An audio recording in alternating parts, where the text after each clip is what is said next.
Quel bilan toi tu fais? Parce qu'aujourd'hui, tu as voilà, tu as un âge avancé. Tu as vu, nos générations évoluer. Quel bilan tu fais, de ce qu'on a accompli, nous, jeunes afro-descendants, depuis les années 80 jusqu'à aujourd'hui? Qu'est-ce que tu penses de ce bilan? Il est positif? Il est négatif? On peut mieux faire? Ou est-ce que tu as honte de ce qu'on a pu faire?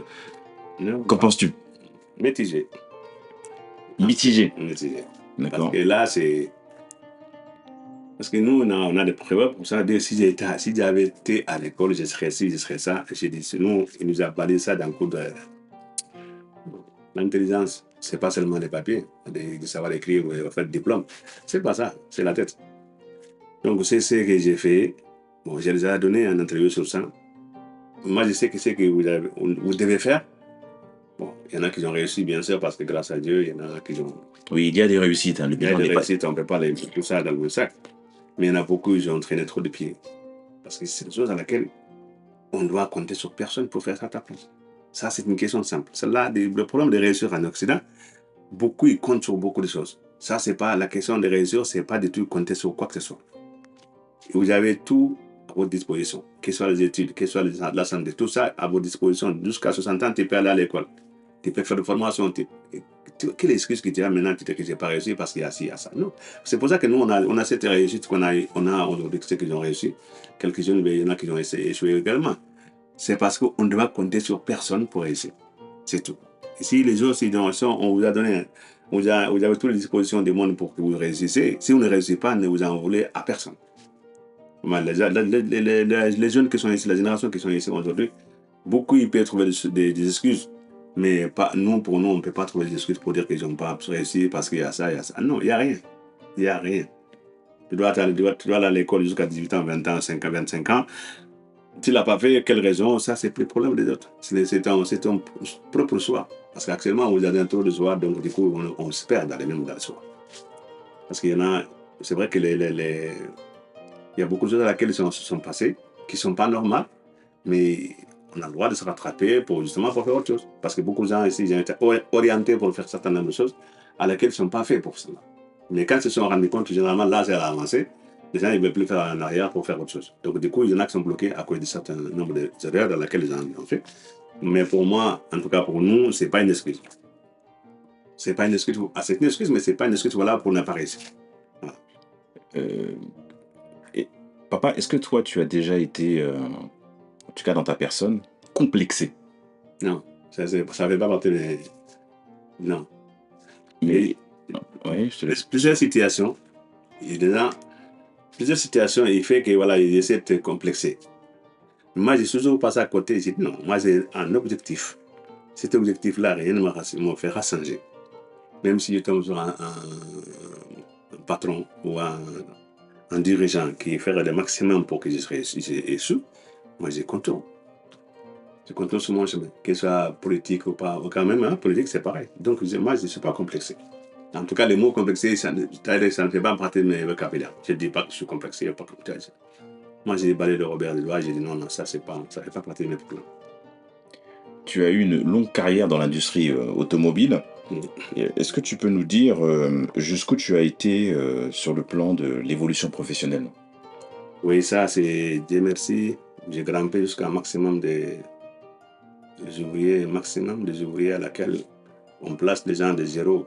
Parce que là, les zéros, et 1, 2, 3, 4, jusqu'à la fin. J'ai réussi quand ma femme m'a fait une carrière, j'étais assimilé au cadre. Assimilé cadre. Assimilé au cadre.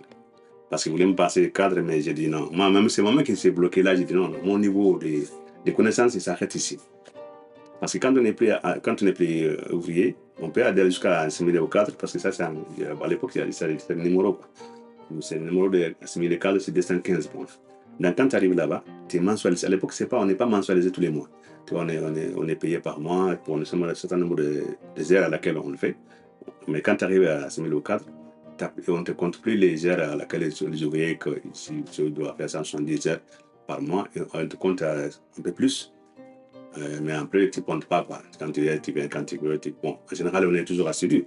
Mais on n'a pas d'assiduité, tout ça. En gros, on est protégé. Mm-hmm. Mais quand je suis arrivé à ce niveau-là, ils voulaient me faire ce cadre maintenant de passer au bureau. employé de bureau, tout ça. J'ai dit non. Moi, je connais que l'atelier, je suis à l'aise là-dedans, je reste là-bas. Donc, ils m'ont mis en, comment ils appellent ça, régleur. C'est-à-dire qu'ils règlent les machines des gens qui sont, les ouvriers qui sont là-bas. Régleur. Régleur. Donc, régleur avec les points le maximum. D'accord. Règle les machines des gens qui travaillent, quand ils sont en panne, quand ils vont changer les outils, mettre d'autres outils. Ça, tu fais ça. Donc, comme ce sont des choses à laquelle je les connais, comme l'installation, bon, ça fait 30 ans là-dedans. Sur ce qui est manuel et tout ça, je les connais, la montage, démontage, réglage. Ça, c'est le domaine que je connais. Donc, je n'ai pas voulu monter au-delà de ça, d'être cadre dans le bureau. J'ai dit non, non, moi je reste en bas. Enfin, je reste dans les domaines de l'atelier. Mais sinon, c'était le maximum des points à laquelle on peut atteindre. C'était 115 points. Quand je m'arrêtais, j'étais assimilé local 215 points. Donc, pour moi, la réussite est 100%. Tu peux nous rappeler en quelle année tu es arrivé en France? 68. En 68. 68. Après la grève. Après la grève de mai 68. Donc tu es arrivé en mai 68 en France. Tu parlais... qu'est-ce que tu savais dire en français? Salam alaikum. Ça, c'est de l'arabe. Mais en français. Non, rien que dalle. Rien du tout. Rien du tout. À part bonjour, assieds-toi. Donc tu es arrivé au niveau, en tout cas, d'instruction française, niveau 0, en tout cas. Et tu as terminé ta carrière professionnelle assimilée cadre, avec des valeurs, avec une détermination, avec une éducation, et surtout sans complexe. Pas du tout. Mais alors, là je te fais le miroir inverse. Tu sais mieux que moi que tout ce que toi tu n'as pas eu, en tout cas sur le plan de l'instruction, on l'a eu. D'accord? Est-ce que que penses-tu du fait que beaucoup d'entre nous sommes complexés? La réponse parle d'elle-même. Alors c'est vrai que ça peut paraître... bon, qu'est-ce que t'en penses déjà? Que penses-tu de cela? Du fait que certains d'entre nous soient complexés par rapport aux autres, je parle par rapport aux non-africains. C'est une maladie. C'est une maladie. C'est une maladie. Parce que là, c'est une maladie. J'ai su ça depuis que j'étais là-bas. Quand je suis allé en France, je ne connais pas l'histoire de la France ou des Français, mais je connaissais un peu l'histoire de l'arabe. Donc, ça, j'ai appris depuis là-bas qu'on est toujours des hommes complexés. Par exemple, quand tu arrives en Arabie Saoudite, un arabe qui parle fasha, tu n'as pas envie de parler pour que tu fasses des fautes, tout ça. Non. Ça, je le savais. Mais pas la France, parce que je ne connais pas les comportements des Français ou les situations en France. Mais je savais ça à travers de cette langue que j'ai pratiquée en beau moment. Bon, moi, j'ai balayé ça de coup de Robert, parce que quelqu'un qui me dit tu ne connais rien, je dis non, personne ne connaît tout. C'est une question simple. Toi, tu connais peut-être quelque chose, mais tu ne connais pas tout. Tu ne sais pas faire ça, mais je ne sais pas, mais tout le monde ne sait pas tout. Donc, c'est une chose là que je me suis déjà préparé sur ça depuis longtemps. Je ne suis pas complexé. Ce qui s'est fait que je suis avec les présidents, avec les députés, avec les ouvriers, c'est la même chose. Je ne vais pas seulement me faire passer pour un con pour les choses que j'ai fait. Mais parce que je suis noir. Non. Ça, c'est une question simple. Il y a plein de noirs qui ont fait inventer des choses qui sont noirs. C'est pas dû seulement aux blancs de faire des choses qu'à laquelle. Non. Ce côté-là, j'ai les balais de Robert Demain, ça ne m'a jamais touché. Donc, du coup, quand je parle avec un directeur, parce que moi, dans ma carrière, j'en ai plusieurs comme ça, ça fait des directeurs. Parce que moi, je ne voulais pas rester comme. Les mots que j'emploie souvent, les gens disent tu contact n'est pas comme tout le monde. Non, je dis je ne suis pas comme tout le monde. Moi, je dis chacun est unique. Et la seule chose qui peut me différencier avec les uns et les autres, c'est ce que j'ai fait. Quand j'arrivais dans l'entreprise pour faire du travail, je suis embauché pour faire de nombreuses choses. Je l'ai fait comme tout le monde, j'ai dit je vais te payer comme tout le monde. Et là, bon, généralement, ils n'aiment pas ça. Alors, toi, tu n'as pas de diplôme, tu ne peux pas être payé comme l'autre. Bon, il ne peut pas dire que tu es noir, tu ne peux pas payer comme les blancs. Mais c'est ce qu'il met comme avance. Il dit seulement, ah, bon, toi, lui, il est professionnel, toi, tu es ouvrier. Je dis non. Pour moi, c'est le boulot qui nous fait payer le salaire qu'on touche. Si tu fais le même boulot que quelqu'un à laquelle il travaille avec toi, tu fais le même pièce, même bonne la quantité, je ne vois pas la raison de le payer à l'époque, c'est pas moi, 10 000 francs de plus que moi. Ça, je ne vois pas. Bon, j'avais raison dans ma tête, mais ce n'est pas comme ça que ça se passait. Mais plusieurs fois, j'ai convoqué les directeurs des UG ou jusqu'au PDG. Et j'ai raison. Et ils m'ont toujours donné raison, me dire que voilà, ce n'est pas une excuse, ce n'est pas un handicap, c'est parce que tu n'as pas de diplôme que tu ne peux pas avancer. C'est pour ça que je suis réussi et que j'ai réussi à grimper petit à petit comme ça, jusqu'à arriver au niveau maximum. Parce que je n'ai jamais laissé les gens dire ah non, tu n'as pas de diplôme. Je dis non, quel diplôme? Moi, je suis à payer pour le travail, pas pour le diplôme. Parce que là, ils ont la chance, ils sont élevés ici, ils ont fait leur diplôme. Moi, on fait le même travail, on fait le même boulot. Ils ne font pas plus que moi, ni mieux que moi. Je ne vois pas de raison qu'ils te payent 150 000. Parce qu'à l'époque, on gagnait entre 200 euros maintenant, 150 euros. Il y en a d'autres qui gagnent 300 euros. J'ai dit non. Moi, j'ai gagné pareil. Il dit non, tu n'as pas de diplôme. J'ai dit non, je ne compte pas sur le diplôme, je compte sur le travail. Ça m'a fait plusieurs fois des accrochages avec les chefs des ateliers, les directeurs d'atelier. Après, on va au sommet. Après, quand on parle avec les directeurs, on fait des PDG. J'ai dit non, c'est bon. C'est en parenthèse. Tout à l'heure, tu parlais de...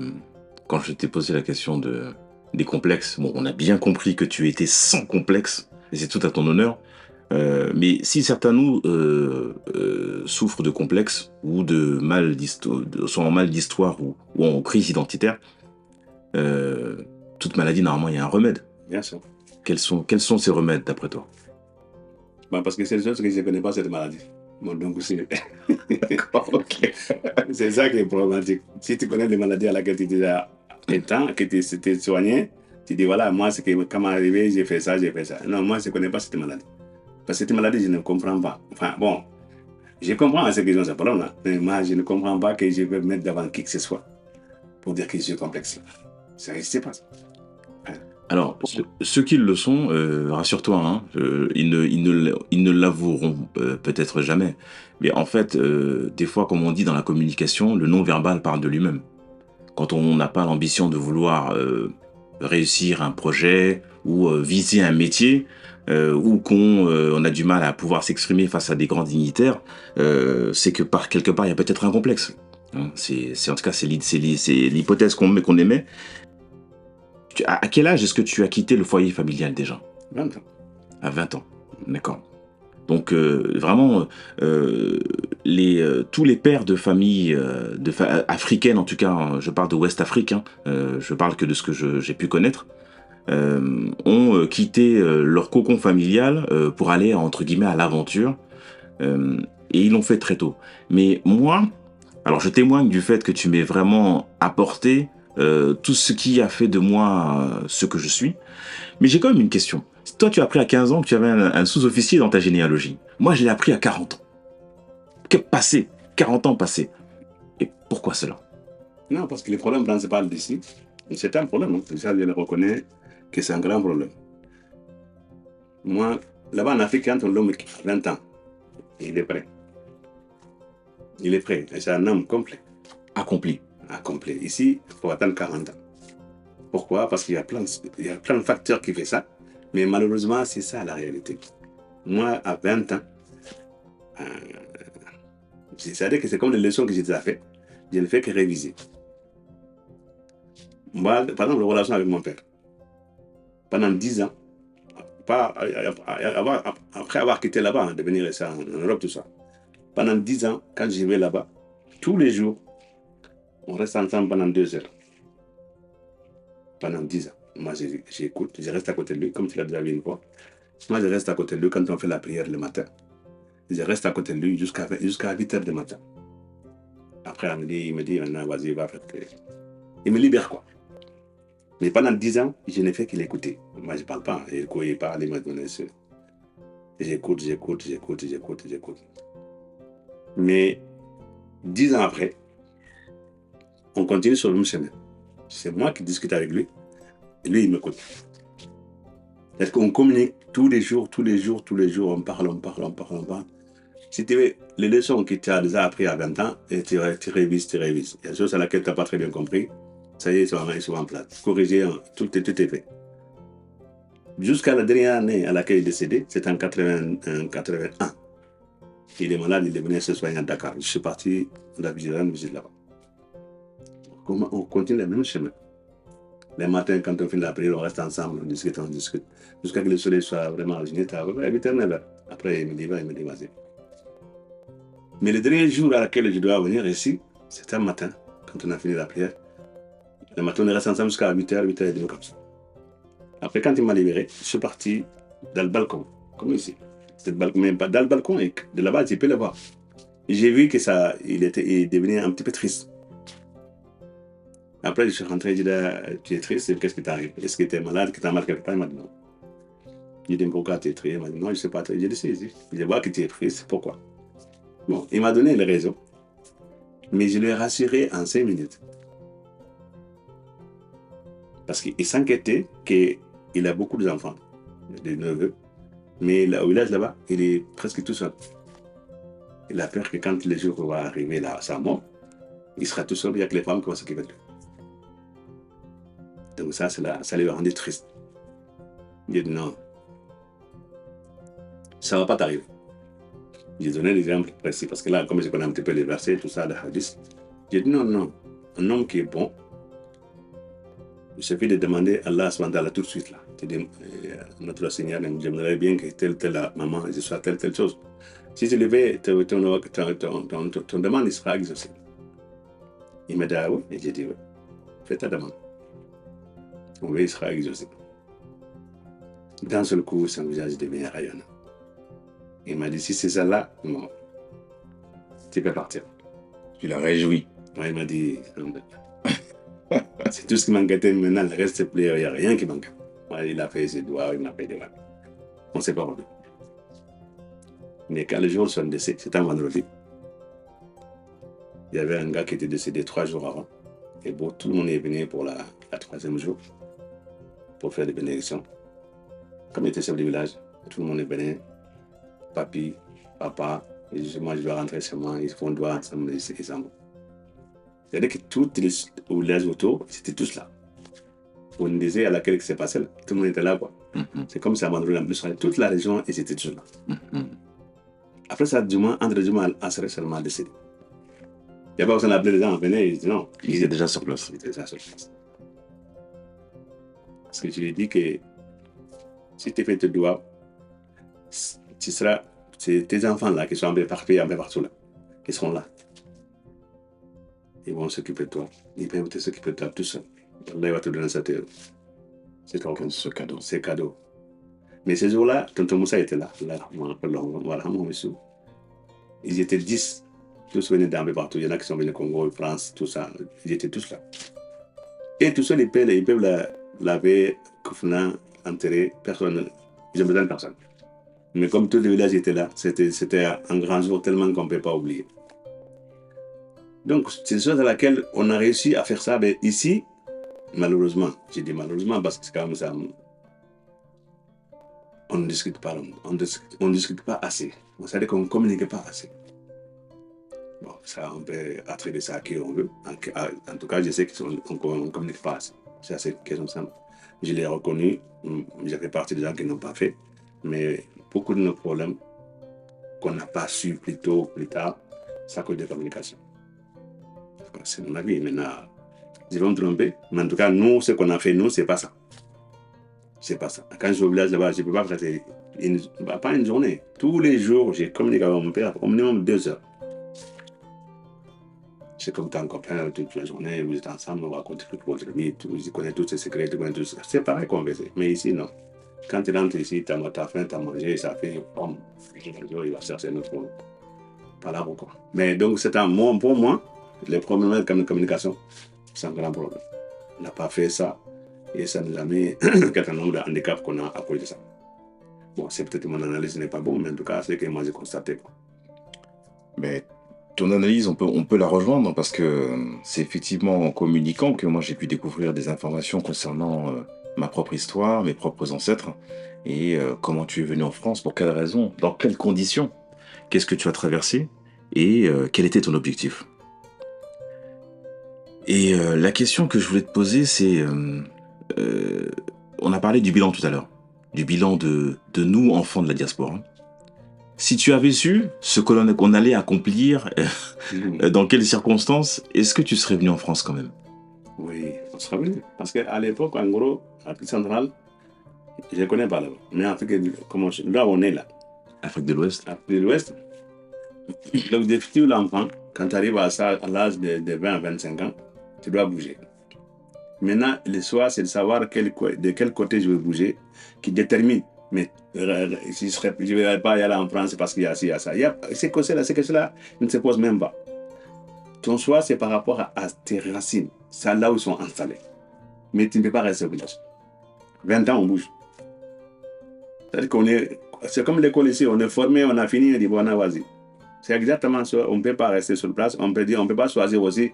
Non, moi, je ne vais pas là. Parce qu'aujourd'hui, vous avez les communications que vous avez ici, vous avez les mêmes de l'autre côté. Ils savent exactement ce qui se passe ici, comment on est humilié, comment on est, je sais pas, détesté, tout ça. Tu dis non, non, moi, je ne vais pas aller en France parce que tu as la possibilité par rapport à les médias, tout ça, pour dire que ces pays-là, ils ne nous aiment pas, ces pays-là ne nous aiment pas, je ne vais pas y aller là-bas. Mais nous, à l'époque, ça n'existait pas ça. Tu connais que quand tu arrives ici, tu tomberas sur les Marie Le Pen, tu peux tomber sur une autre race. Donc, t'avais aucune idée de ce que t'allais trouver sur place. Aucune information qui te permet de dire que moi, je ne vais pas aller en France. Sauf si tu dis, moi, je vais devenir commerçant. Tu ne viens pas en France, c'est tout.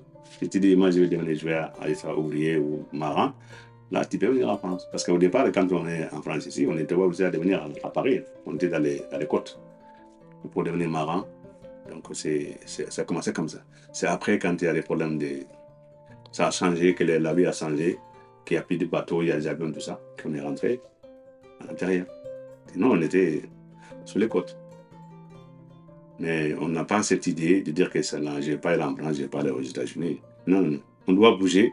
C'est pas par rapport aux familles qui sont installées à tel endroit, tu vois aussi, tu vas aller à tel endroit, c'est tout. Sauf si tu dis, moi, je vais devenir commerçant, tu peux aller à Abidjan, parce qu'on a des familles aussi qui sont à Abidjan, ou en Côte d'Ivoire, au Sénégal. C'est pareil. Sinon, le soir, on n'avait pas beaucoup de soirs. Le soir, c'est de venir ici ou d'aller en Arabe centrale, Congo, ou Zaïre, ou RDC, ou Brazza. On a beaucoup de familles là-bas aussi. Ils ont fait la même chose que nous. D'ailleurs, l'immigration là-bas, ça a été plutôt que nous. Ils ont fait là-bas depuis. Ça a toujours été là-bas. Mais nous, ça a changé à partir de 60 qu'on est venu l'immigration des diasporas qui sont installés ici. Oui, c'était pas ici. Tu as parfaitement raison. Les statistiques disent même qu'en réalité, à l'intérieur du continent africain, 80% des migrations sont internes. C'est interne. À l'intérieur du continent. Le solde de 20% se fait à l'extérieur. Ça, c'est 20 ans. Et ça, c'est en 60. Indépendant. Même après l'indépendance, mais ça continue à la même chose. Entre 80% et 20%, ça continue pendant des siècles, pendant des années. Pendant des années. Bon, ça, en tout cas, ça a intensifié à partir de 63-65, que là, on est vraiment installé. Parce qu'à l'époque, on venait seulement pour 2-3 ans, on retourne. Mais l'installation a commencé à partir de 73, 74. Là, ça commence à venir la famille. L'installation a commencé comme ça. Sinon, il n'y a pas de trop. Quel conseil donnerais-tu à l'ensemble des afrodescendants, quelle que soit leur origine, leur culture, leur religion? Écoute, les conseils sont simples. En tout cas, bon, dire à faire, c'est pas pareil. Les conseils sont simples. Parce qu'aujourd'hui, vous avez la mondialisation. Toutes les portes sont ouvertes. Il faut frapper la bonne porte. C'est tout. Sinon, vous n'aurez rien. Il n'y a pas de tacle qui n'est pas d'apporter votre main. Toutes les portes sont ouvertes. Parce que là, pour réussir, c'est pas bon. Il y en a des Maliens qui sont en NASA là-bas, aux États-Unis. Ils travaillent en NASA là-bas. Toutes ces portes sont ouvertes. C'est là ça qu'on doit faire. C'est pas. Moi, je n'ai même pas de conseil à donner sur ces côtés. C'est une question simple. C'est évident parce que vous pouvez aussi vous informer ces côtés-là qu'il n'y a pas une porte qui est fermée aujourd'hui. Toutes les portes sont ouvertes, seulement il ne faut pas la bonne porte. C'est vrai que moi, je ne peux pas me prétendre d'aller travailler à NASA. Parce que là, ce qu'il faut faire, on sait ce qu'il faut faire. Il faut avoir le diplôme, l'expérience, tout ça pour arriver à grimper jusqu'à on arrive à frapper à la porte de NASA ou cybercafé ou cyber, tout ce que tu veux. Donc, c'est une question simple. Celui qui est vraiment veut réussir, il faut les outils pour ça. Ces outils, ils sont entre vous-mêmes. Bon, c'est vrai que tu commences à tes études pendant 25 ans pour une chose, et si tu veux changer radicalement pour une autre, c'est compliqué. Si tu es bien orienté, en là, normalement, ça passe. Mais si tu as fait des études pendant 25 ans pour aller devenir médecin, si tu veux changer pour devenir plombier, c'est facile. Le plombier, c'est pas difficile. Dans 6 mois de formation, tu peux devenir plombier. Mais si tu veux devenir scientifique, c'est compliqué. Donc, c'est une question simple. Maintenant, il faut que tu sois bien orienté. Bien. L'orientation, c'est important. Parce que ça, vous le connaissez mieux que moi. L'orientation est bien importante. Avant de gaspiller pendant des années pour une chose, et après changer, ce sera difficile de faire la même trajectoire pour réussir à faire comme ce que tu vas faire pendant un peu de temps. Ça, c'est compliqué. Mais en tout cas, moi, je sais qu'il n'y a pas une porte qui est fermée aujourd'hui si ce n'est pas les études. Si vous faites vos études, vous avez déterminé pour faire ça, vous allez, normalement, vous devez réussir. Parce que nous, on a réussi sans rien. Même là, quand je suis passé à la mairie il y a combien, une semaine, quand j'ai déposé un papier là-bas, ils m'ont demandé mes ressources. Là. La dame s'est étonnée, elle m'a dit, mais vous gagnez bien votre vie? Et j'ai dit ça, c'est 50% de mon salaire. 50% de mon salaire qu'ils me donnent aujourd'hui. C'est-à-dire que quand j'ai gagné ma vie en tant qu'ouvrier, ces gars-là, il ne va pas croire. Si je lui dis ça, il va même croire, il va dire c'est faux. J'ai dit oui, c'est ça, 50%. Parce que quand tu es en retraite, tu donnes 50% de ton salaire. Si tu gagnes aujourd'hui 2 000 euros, ça veut dire qu'à l'époque, tu gagnes 4 000. Et quand tu vois ça, les gens ne vont pas croire. Ils disent, un ouvrier ne gagne pas 4 000. J'ai dit, mais moi, je ne vous dis rien. Moi, j'ai dit ça, il m'a dit, c'est ma retraite. La retraite, 50% de ton salaire. Mais cette réussite-là, il y a une seule chose derrière. Il ne faut pas compter sur les gens. Bien sûr, il y a toujours des bons Samaritains qui étaient dans le coup de main pour grimper. Mais l'essentiel, c'est toi qui le fais. Si tu fais l'essentiel, normalement, tout le reste doit passer. En tout cas, moi, ce que j'ai fait, c'est ce que j'ai vu. Je ne vois pas que... Parce que moi, j'ai vu les directeurs. L'argument qu'ils ont à l'époque, c'était voilà pour eux, mais pas pour moi. Ils essaient de nous mettre, je ne sais pas, en échelle qu'on ne peut pas passer au-dessus. Et que moi, je n'ai jamais accepté ça. J'ai dit, il n'y a pas d'essai. On travaille, on doit grimper. Quand on est à l'école, c'est pareil. C'est pour ça que moi, quand vous êtes jeune, moi, je ne sais pas vérifier vos documents si sont bien faits ou pas bien faits. Mais je sais que vous êtes obligé de réussir. Moi, je ne veux pas savoir comment, vous démerdez. Vous devez réussir. L'essai que moi, je dis non. C'est pour ça que j'ai frappé sur la table, j'ai dit non. Non catégorique. Voilà. Le reste, là, je n'ai pas mon problème. Parce que moi, je me suis débrouillé comme ça, je ne connais pas un mot français. Maintenant, tu vas me raconter tes bâtiments, ouais, mon professeur n'est pas bien. Je dis non, je m'en fiche. Fais ton boulot et puis voilà. Je ne peux même pas lire ton truc, mais j'ai dit voilà. Quand tu fais bien, t'inquiète pas. Même si je ne lis pas, tu vas me dire que j'ai compris ce que tu avais. Ça me convient. Les conseils que je donne à tout le monde, je dis maintenant, vous avez la chance. Même au Mali, il n'y a pas que la France. Il y a même au Mali aujourd'hui, il y a beaucoup de choses à laquelle on peut faire en France, on peut faire en Mali. Dans tous les pays du monde aujourd'hui, vous avez la possibilité d'aller vous installer, réussir vos carrières. Comment est-ce que vous allez me dire encore quel conseil? Quel conseil? Vous travaillez. Il y a toutes les portes ouvertes. Il y a plein de possibilités aujourd'hui, actuellement ici, qui ça n'existait pas avant. Parce que nous, actuellement, on peut bouger pour aller au Dakar, pour aller au Mali, pour aller en Mauritanie. Mais à l'époque, nous, on n'a pas le choix. C'est ici ou rien. Ton objectif, c'est de réussir. Tu fais en sorte que qu'est-ce qu'il faut, comment je vais réussir, c'est tout. En tout cas, c'est la seule conseil que je donne. Vous avez la possibilité de le faire. Faites-le, ne regardez pas les gens à côté. Papa, merci pour ton témoignage, qui fait désormais partie de la postérité de Djelia.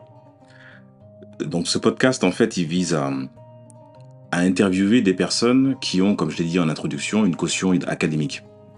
Mais en réalité, il n'y a pas besoin de lire autant d'ouvrages ou de rencontrer des éminentes personnes. Les personnes les plus éminentes, les héros, sont à l'intérieur de nos propres domiciles. Pour tous ceux qui ont encore l'un ou l'autre de leurs parents en vie, je vous invite à les interroger, à communiquer avec eux, à les questionner sur leur histoire, sur leur parcours, sur leur ambition. Ça va nous animer, nous inspirer, nous inviter à faire encore mieux qu'eux. Il a pu nous l'expliquer. Il pense qu'il est venu avec rien, mais il est venu avec l'essentiel. Nous avons eu une instruction, mais il nous manque cette identité, cette construction, ces valeurs qui nous animent et que nous devons également nous-mêmes transmettre à nos propres enfants. Ne brisons pas cette chaîne. Faisons en sorte que ce soit une continuité. Et pour que ce soit une continuité, il faut que nous déterrions nos héros. Nos héros, ce sont nos parents et tous ceux qui les ont précédés. Ça a été dit en introduction de ce podcast, notre histoire est millénaire. Elle existe depuis des millénaires. Et elle ne peut pas s'arrêter avec nous. Au contraire, nous avons aujourd'hui tous les moyens mis à notre disposition pour pouvoir la diffuser, la développer, la cultiver et la continuer. Moi, je considère, parmi tous les ouvrages, personnes que j'ai pu découvrir, moi, mon premier héros, c'est mon père. Il le découvre en même temps que vous. C'est mon père parce que c'est lui qui m'a tout appris. Et surtout, moi, je l'ai vu évoluer. Il a été modélisant pour moi. Tous ceux dont on a entendu parler, on n'a pas vécu avec ces personnes-là. Elles ont un symbole fort et elles nous apportent beaucoup de choses. Mais ceux qui sont vraiment les témoins de notre propre existence, c'est ceux qui ont contribué à notre vie. Merci d'avoir suivi ce nouvel épisode sur Djelia. Pensez à liker, commenter, partager. Djelia, notre histoire, notre héritage. Djelia, Djelia, Djelia,